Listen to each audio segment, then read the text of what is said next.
I'm sorry, Madison. They went with someone else. That's what they said. Someone else. Not better? Not more experienced? Just not me. The CEO couldn't look me in the eye when he delivered it, like the lie might burn straight through his linen blazer. The promotion to Chief Technology Officer was never real. It was a performance, a polite audition to make me think I'd been leading the dance before they cut the music. Instead, they hired Blake Renner. Big handshake, whiter-than-teeth grin, the kind of guy who wore vision like cologne. Cheap, heavy, migraine-inducing. Day one, he scheduled a meeting titled Strategic Recalibration. That's how you know the executioner's sharpening his slide deck. He filled the room with buzzwords: modular scaling, lean pivoting, and my personal favorite, legacy workforce optimization. That last one was code for me. I sat through the meeting like a churchgoer who knows the hymn book by heart. Silent, smiling, dying inside. I'd spent 6 years building the algorithm that put Helix Core on Forbes Tech Watch. 6 years of missed birthdays, takeout dinners eaten beside a humming server rack, debugging until dawn. Now I was a legacy component, obsolete software in heels. My name disappeared from high-priority threads. My engineers were temporarily reassigned. Blake started showing up at my project reviews, offering constructive oversight while scrolling through LinkedIn. When I paused for his feedback, he smirked. "You run a tight ship." For now. That night, I stayed late in the office, not to fix code, not to cry, to think. Because every betrayal in corporate America begins with politeness. Death by 1,000 calendar invites. And I remembered something. A document from before Helix Core even existed, buried deep in a notarized packet. Clause 9.3b of the original licensing agreement. I'd written it myself back when I was a freelance data scientist, and Helix Core was just two founders pitching buzzwords out of a WeWork kitchen. It was a simple line that read, "In the event of termination for cause, all intellectual property reverts to the original grantor." At the time, it was a safety net. Now, it was a loaded weapon. The first real sign came quietly. A janitor holding my nameplate asked if I'd prefer the new quiet desk near the server room. That was where interns went to cry and laptops went to die. I smiled and moved my chair without a word. Next came the org chart shuffle. My two senior engineers, people who could read my shorthand and code comments, were reassigned to cross-functional exposure. No reviews, no notice, just a calendar invite titled Restructure Update. I sat in that Zoom like a guest at my own funeral. When I asked Blake why, he laughed. "We're democratizing innovation." Democratizing, right? You don't pull your top performers unless you plan to blame their absence later. So I played dumb, smiled, documented everything. Every Slack thread that smelled off, I archived. Every odd calendar change, screenshot. Every email hinting at realignment instead of termination, forwarded to a private folder called Insurance. Then came the compliance review, out of nowhere. Legal suddenly flagged my algorithm's audit trail for inconsistencies. 6 product cycles flawless, and now this. They weren't looking for errors. They were building a narrative. Performance issues. Ambiguity of ownership. The kind of phrases that look innocent until they show up in a termination folder. Then HR called. Soft-spoken rep, kind eyes, voice like lavender tea. She asked to meet off the record. She leaned in and whispered, "Blake's positioning things. He's laying groundwork." Groundwork for what? To move you out. For cause, if possible. There it was. The phrase that kills careers. Not a layoff, not a budget cut. A public execution on paper. I walked to the parking garage and sat in my car for 20 minutes, engine off, just listening to the tick of the turn signal. They wanted to erase me. My work, my legacy, the very code that made them worth 9 figures. But they had no idea what I'd buried in Clause 9.3b. No idea they'd already lit the fuse. When I finally drove home that night, I didn't cry. I didn't rage. I just whispered to myself, let them dig. I own the ground. The next morning, the office felt colder. Not in temperature, but in tone. Slack messages that once pinged me for approval now bypassed me entirely. Calendar invites evaporated like steam. I wasn't excluded. I was given space to focus. I wasn't demoted. I was strategically repositioned. That's the art of modern betrayal. Dress the knife in corporate language so clean, it sounds like a favor. Every smiling face, every "how are you holding up?" was just another layer of dirt over the coffin they'd started building for me. Then the final blow came disguised as progress. Helix Core announced a new project. Sentinel Horizon. Same predictive framework. Same architecture. My architecture. But this one was Blake-led. They'd stripped my code, rebranded it, and paraded it as his creation. The release deck even reused my old visualizations. I recognized every font choice, every slide title, every single decision I'd made at 2:00 a.m. With a half-empty coffee cup and a red-rimmed gaze, I confronted him once, calmly. At least credit the team that built it, I said. He smirked. You're too close to it, Madison. You can't scale emotion. Then he turned away, already typing. I stood there for a long moment, staring at his reflection in the glass, thinking about how men like him mistake silence for submission. From that day, I stopped trying to defend myself. I started preparing evidence. Every compliance ticket, every version log, every deployment signature. I backed it all up in a private encrypted drive. I cataloged Slack logs and emails color-coded by manipulation type. Framing, exclusion, provocation. 6 years of loyalty had taught me their systems. I knew where digital ghosts hid. The first audit notice arrived on a Thursday morning. Performance inconsistencies identified. The phrasing was deliberate, vague enough to justify scrutiny, sharp enough to suggest guilt. Legal copied Blake, HR, and a compliance consultant whose name I didn't recognize. I replied with a short, surgical note. All algorithm versions are documented in Release Tracker 4.2. Nothing unaccounted for. Then I saved that email to my binder. Everything went in the binder. A week later, I was summoned to Conference Room B. The air was thick with artificial citrus from the cleaning spray. HR sat on one side. Legal on the other. Blake in the middle, smile rehearsed, sleeves rolled, pretending this wasn't an ambush. Madison, he began, we've noticed recurring performance delays. Combined with flagged compliance items, it's concerning. His tone was fake empathy dipped in venom. I didn't interrupt, didn't defend. I just looked him in the eye until he shifted in his chair. We're recommending termination effective immediately, HR added softly, like reading a lullaby. For cause, Blake said, too quickly. They pushed the folder toward me. Printed pages, highlighted phrases, signatures waiting at the bottom.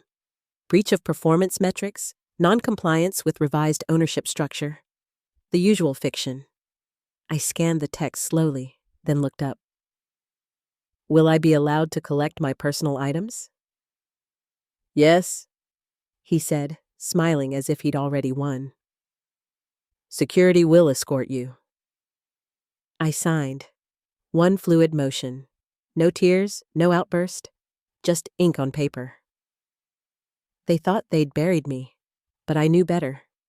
They'd just executed Clause 9.3b with their own hands. As the escort walked me out, I glanced at the project roadmap wall. Horizon, my logic, my design, my legacy. But now it was branded with Blake's initials. Cute.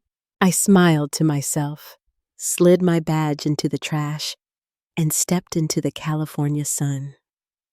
For the first time in years, the air felt light. When I got home, I poured orange juice into a champagne flute, walked straight to my study, and opened the bottom drawer of an old filing cabinet. Behind outdated tax folders and a dusty printer manual sat a plastic sleeve with a blue notary seal. My original license grant to Helix Corps, dated February 6th, 6 years ago.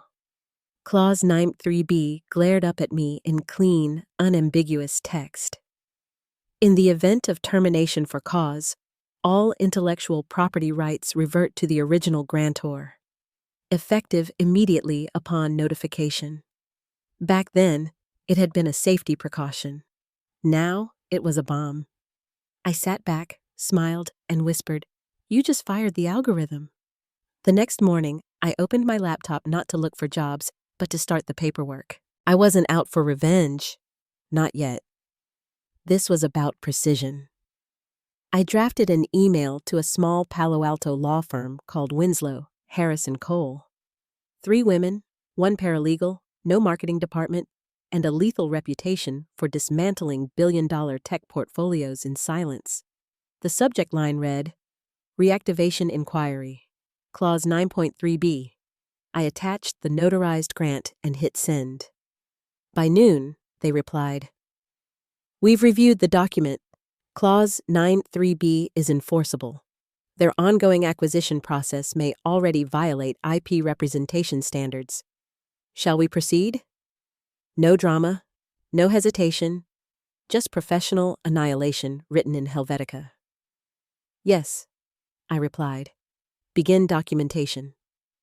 That night, I started building a timeline. Every act of manipulation had a digital fingerprint. Every calendar exclusion, every performance flag, every sudden team reassignment, I charted it all in a spreadsheet labeled Hostile Actions Log. Columns for date, initiator, action, and supporting evidence. I linked emails, Slack captures, voice messages, even a 6-second clip Blake had accidentally sent to the wrong group chat. "We need her off the books by Q3, or it looks bad to the board." I highlighted that one in yellow. The lawyers moved fast. Within 48 hours, they sent a certified notice of IP reversion to Helix Corps' general counsel. Per Clause 9.3b, all intellectual property rights associated with the predictive engine revert to the original grantor, effective immediately. Short, clinical, and devastating. I didn't need to announce anything. The silence that followed was confirmation enough. By the end of the week, I saw the ripples. Blake's LinkedIn activity suddenly spiked. Open to work. The VP of Engineering started posting motivational quotes about resilience in uncertain times. My former team lead quietly updated her title to interim director. They were rearranging deck chairs on the Titanic. Meanwhile, Sentinel Horizon began to break. The first bug showed up on a Monday, a subtle anomaly in the behavioral prediction pipeline. Accuracy dropped from 98% to 91%, then to 84%. Clients started asking questions. Why did the model misclassify high-value users as inactive? Support teams scrambled, repurposing canned responses. We're implementing new optimizations, which in corporate English meant, we fired the person who built this thing, and now everything's on fire.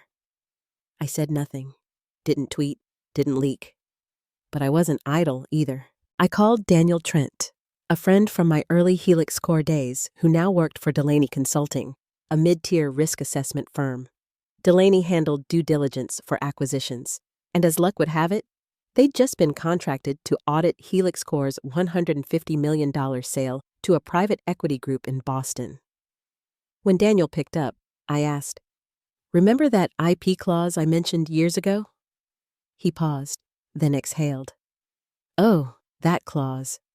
I sent him a redacted version.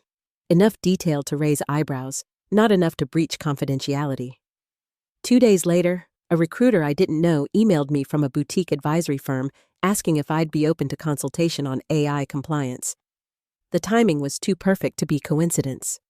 That's how you know the Whisper Network's awake. By week 3, Helix Corps' internal Slack channels were filling with chaos. QA flagged unresolved legacy conflicts. DevOps was running overnight diagnostics to patch logic they didn't understand. The algorithm wasn't crashing. It was just misbehaving. Every predictive model relies on hidden calibration tables, and only I knew how to tune them. Without that knowledge, Horizon would spiral out of alignment slowly, subtly, publicly. Clients started freezing renewals, investors requested clarity, and through it all, Blake kept smiling for the camera, posting polished updates about exciting transitions and upcoming partnerships. I saved each one under a new folder. Overconfidence, Exhibit C. Helix Core's leadership still hadn't responded to the reversion notice. They thought if they ignored it, it would fade. But legal silence is louder than denial. It meant they were scrambling.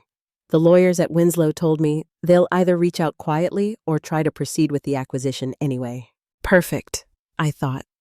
Let them march their shiny $150 million deal straight into a legal landmine and call it victory.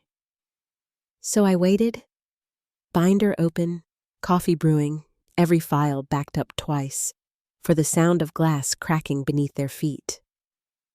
The crack came faster than I expected. It started with a footnote in a vendor audit report, page 74, buried between routine compliance checks. A junior analyst, probably 2 months out of college and desperate to impress, had flagged an anomaly in Helix Core's license registry. The note was simple: unusual grant structure detected. Clarification required on IP ownership. That single sentence was the pebble that started an avalanche. The buyer's legal team noticed it. Within hours, a junior associate sent an email to Helix Core's counsel titled, "Urgent, verify historical IP grant origin." Blake saw the message the next morning, and in true Blake fashion, dismissed it in a single-line reply. Old paperwork. HR has it covered. But HR didn't, because there was nothing to have. There never had been. While they tried to bluff their way through due diligence, I was in my kitchen printing every piece of proof I'd collected: license agreement, notary seal, email confirmations, deployment logs, archived code annotations. I hole-punched each page and filed it neatly into a 3-inch binder labeled Clause 9.3b, Original IP License. I wasn't just compiling documents. I was assembling a guided missile with a paper spine. Helix Core's problems deepened by the week. Client support tickets piled up, the product demos kept glitching, and Blake's team couldn't explain why the engine's accuracy had quietly dropped below contractual benchmarks. Meanwhile, my attorney forwarded me a chain of increasingly frantic internal communications between Helix Core's legal and engineering departments. Phrases like unverified IP chain, unaccounted code base origins, and risk exposure to misrepresentation. In acquisition language, those phrases are lethal. Then, through the grapevine, came the rumor. The acquisition was in jeopardy. The Boston buyer's legal counsel had ordered a full pause on due diligence until the IP dispute was resolved. Helix Core's board panicked. Investors started calling emergency sessions, and Blake went quiet. He didn't post for 6 days. For a man who couldn't resist polishing his ego online, that silence was deafening. But Helix Core still hadn't contacted me. Not directly. They were trying to ride it out, pretending the issue didn't exist, so I gave them something they couldn't ignore. I prepared Binder 2.0, an external edition. Clean, chronological, professional. No commentary, no emotion. Just facts. Timestamps, ownership records, cross-referenced clauses, and excerpts from the licensing agreement with annotations in blue ink. The first page bore the notarized seal. The second included an organizational chart showing my title during the algorithm's creation, and the third contained a dated email from Helix Core's co-founder. Thanks for licensing your predictive engine to power our future. After that came screenshots, Git commits, and compliance receipts, all aligned like dominoes waiting for gravity. My lawyers sent it, not to Helix Core, but to the buyer's legal team. Quietly, directly, professionally. The subject line read, Inquiry on Foundational Algorithm Ownership. Clause 9.3b, Helix Core Systems. 2 days later, the Whisper network erupted. A friend at another startup messaged me. Someone just mentioned your name in a due diligence thread. Then another. Blake's people are freaking out. The buyer's lawyers found something big. Helix Core's board called an emergency town hall to reaffirm leadership direction. It was damage control theater. I watched the live stream from my laptop. Blake stood on stage with that same synthetic grin, saying things like temporary turbulence and navigating complexities. His voice shook on the word complexities. Behind the scenes, chaos reigned. Contracts were being pulled, valuation models rewritten, and attorneys triple-checking signatures on every archived document. One investor reportedly asked in a closed session, "If Madison built the algorithm and she's gone, what exactly are we buying?" The question hung in the air like smoke no one could clear. That night, my phone buzzed. A short message from my attorney. Buyer's counsel requested verification of your signature and date. You'll want to be in San Francisco next Tuesday. I stared at the message for a long time, the corners of my mouth lifting into a slow, deliberate smile. The game board was set. The pieces were moving, and for once, they weren't the ones controlling the narrative. Next Tuesday, they'd all find out whose name was really written under the code they were selling. Tuesday arrived bright and brittle, the kind of California morning that pretends to be calm before chaos. Downtown San Francisco shimmered in glass and ego. I walked into Helix Core's headquarters without a badge, without a title, and without permission, just a navy binder tucked under my arm. The receptionist froze mid-sentence when she saw me. You're not on the guest list. You'll want to let legal know I'm here," I said evenly. "They'll understand once they see this." I didn't raise my voice. I didn't need to. Conference room 1 was a fishbowl of tension. The buyer's team sat on one side, polished and sleep-deprived, their folders crested with silver logos. Across from them, Helix Core's board members fidgeted behind designer water bottles. Blake stood at the head of the table, rehearsed charm oozing from every gesture.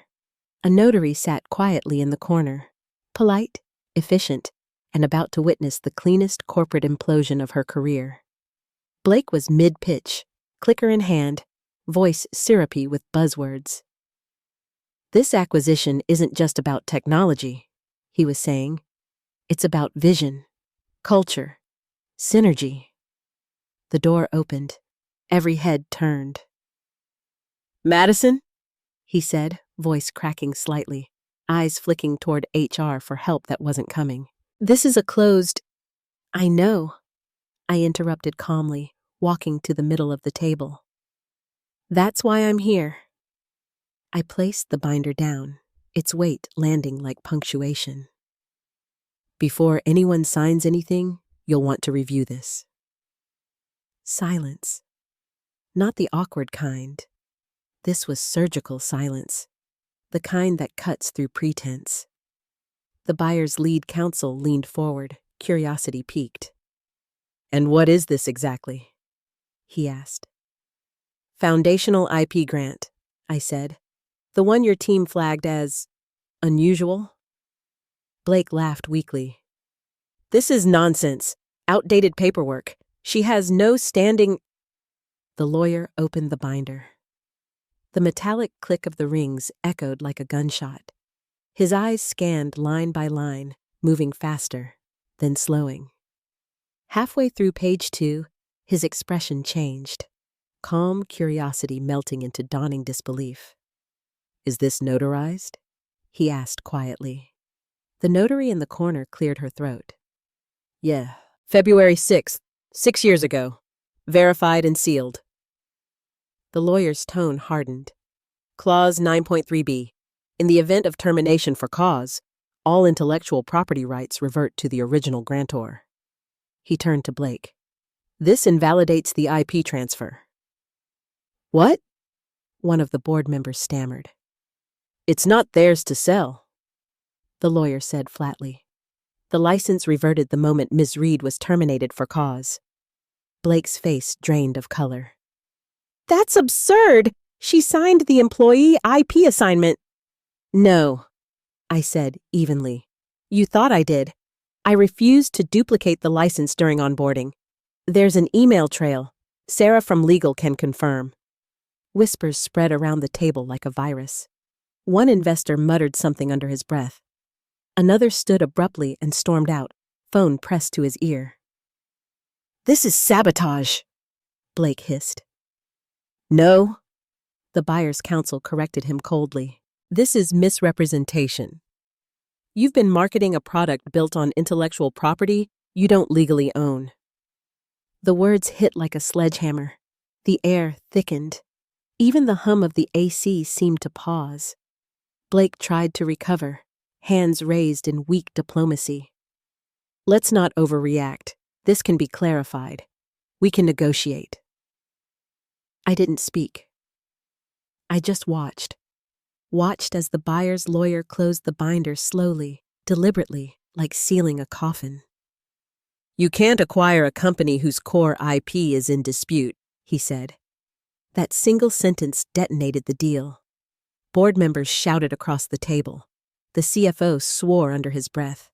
The CEO, who had conveniently avoided attending, was now being dialed into chaos.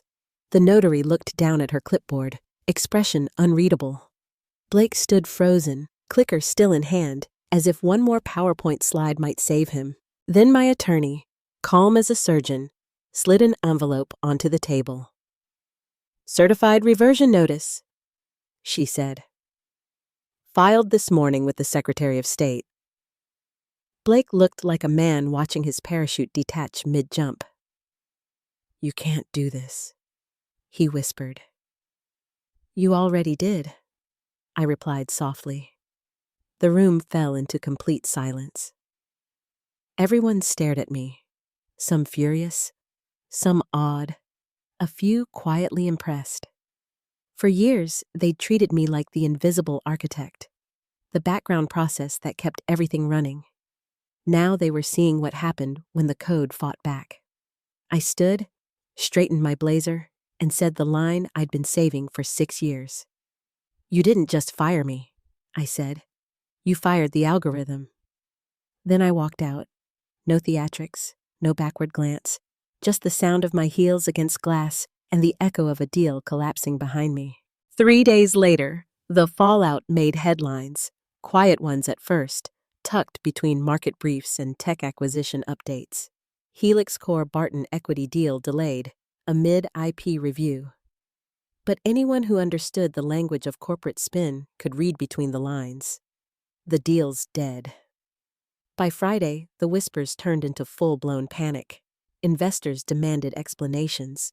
Board members resigned to pursue other opportunities. And Blake? He vanished from LinkedIn entirely. My lawyer called that afternoon. The buyer's counsel reached out, she said, tone calm but electric. They still want the algorithm, but with you, not Helix Core. I didn't answer right away. I just looked out my apartment window at the fog crawling over the bay, the same view I'd stared at through countless late nights debugging predictive drift. Send me the terms, I said finally. They came fast. Chief Innovation Officer. Direct equity stake. Full recognition as founding architect. Independent control over roadmap direction. Clean slate. No Blake, no Helix Core leadership, no bureaucratic layers left to bury my name again. For the first time in years, I held the leverage. I made them work for every clause. Negotiated vesting schedules, ensured IP recognition was non-transferable. Even added a line that guaranteed my authorship remained public record. I wasn't doing this for revenge anymore. I was doing it for truth, for ownership. Meanwhile, Helix Core imploded. The board issued a sterile statement about internal leadership transitions and unforeseen legal complexities. Blake's name disappeared from every public page by Monday. Sources said he'd been asked to resign effective immediately.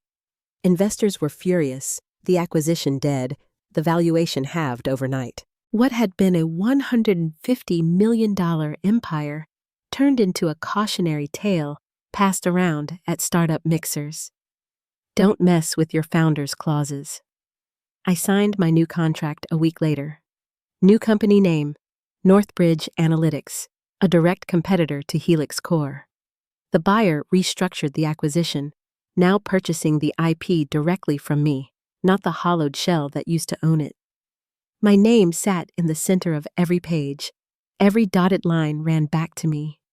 The first morning I walked into my new office, my nameplate was already on the door. Madison Reed, Chief Innovation Officer. I stopped and stared at it for a moment, remembering the janitor who'd once held my old one and asked if I wanted the quiet desk by the server room. This one felt heavier, not because of the metal, but because of what it represented. Proof that sometimes the quiet ones don't just survive the storm.